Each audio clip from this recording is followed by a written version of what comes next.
Welcome back to my channel, viewers, subscribers, and those working for the Supreme Being. Grab your map, giving directions to the greatest object in the universe. Today we're reviewing Time Bandits for Phil Jones.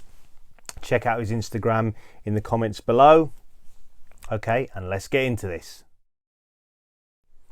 And of course, as always, we're going to talk about an action figure line that can accompany this quirky 80s movie. So Time Bandits is a fantasy adventure written by Terry Gilliam and focuses on a young boy called Kevin, whom, as the film opens, has an interest in learning about history whilst going through the motions of bland 80s everyday life with his mum and dad. Terry Gilliam has said this and two other of his films, Brazil and The Adventures of Baron Munchausen, focus on an attempt to escape reality through imagination. So as mentioned, the film opens and we see one of the main characters, Kevin, or the main character, Kevin, who is obsessed with history and trying to engage with his parents, who are kind of more interested in buying the latest gadgets in 80s everyday life to keep up with their neighbours. One night when Kevin goes to sleep, a medieval knight on horseback bursts through his wardrobe in his bedroom. Kevin cowers under the covers in fear. When he looks again, the knight and the horse have gone, and everything that was destroyed in the room is back as it should be. Kevin gets up and looks at pictures on his wall that he's drawn and sees a knight in shining armour on the wall, and his dad comes in to see what all the commotion is. So the next night, Kevin has packed a satchel, including a Polaroid camera for any potential adventures he might go on. And on this night, 6 little men come out of the wardrobe, and they sort of proceed to run around the room in a bit of hysterics. Randall is the leader of the group. There's others including Fidget, Wally, Vermin, Og and Strutter. I had to look the names up there, sorry. Yeah, and they at first think that Kevin is sort of someone they should explain themselves to, but then they sort of realise they don't have to. What they then try and do is try and sort of find a way out the room, while Kevin's sort of trying to investigate the commotion a bit further. So Kevin realises that the 6 men have stolen a map which outlines the sort of nature of creation. As I mentioned, they're trying to look for a way out the room. They begin pushing a bedroom wall in an attempt to find an exit. At that point, a large floating head appears in the room, demanding the return of the map.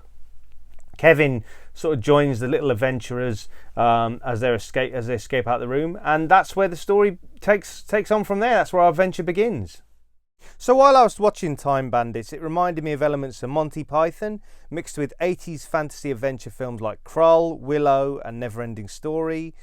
And these films often have a young child from our world journey into another one, but not always the case. Also, the theme of Snow White and the 7 Dwarfs seemed to have been cleverly adopted to Time Bandits.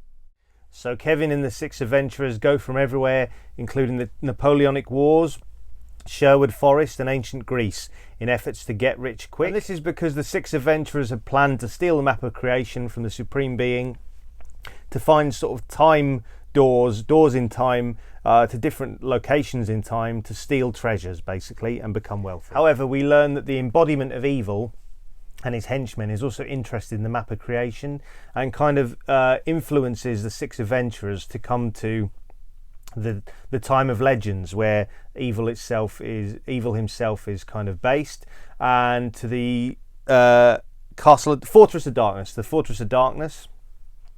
The 6 adventurers and Kevin end up battling evil himself for the fate of creation and the map of creation, until the Supreme Being steps in to turn the tide in the battle in the favour of good in the battle. The Time Bandits is a bit quirky, sort of nutty, and has a real 80s fantasy adventure charm. It's not going to be to everyone's tastes, but I give it 4 out of 5 stars from TAKTAK Toys with Film. And now let's talk an action figure line to accompany this film. And we're really spoilt for choice here. So Kevin and the 6 adventuring thieves, Randall, the group's de facto leader, Fidget, Strutter, Og, Wally and Vermin, who work for the Supreme Being, would all make great additions to an action figure line.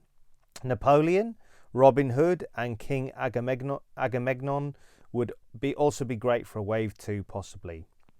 For bad guys, Evil and his henchmen would be great, and the Supreme Being, both in his suited and floating head look, would be a nice touch to the Time Bandits action figure line. The Fortress of Darkness would be a great playset and diorama to stage countless battles. And that's my take on Time Bandits. If you like this video, please like, comment and subscribe. It all helps the channel. One of my next videos coming up will be Krull for Maverick 5 UK, so keep an eye out for that. And until next time, enjoy those flicks and figs.